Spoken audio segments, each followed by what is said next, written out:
একটি শেয়াল তার বাচ্চাদের কিভাবে যত্ন করে দেখুন। বাচ্চাগুলি মায়ের দুধ পান করছে। বাচ্চাগুলি গুহা থেকে কিভাবে ঢোকে বেরোয় দেখুন।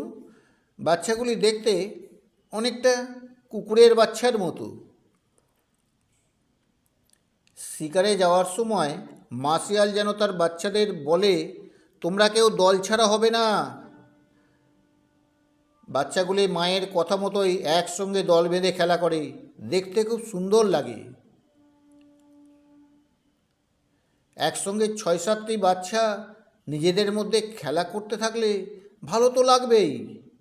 মা শিয়াল শিকার থেকে সময় মতো ফিরে তার বাচ্চাদের কাছে এসে দেখে বাচ্চারা মায়ের কথা শুনে একসঙ্গে খেলছে।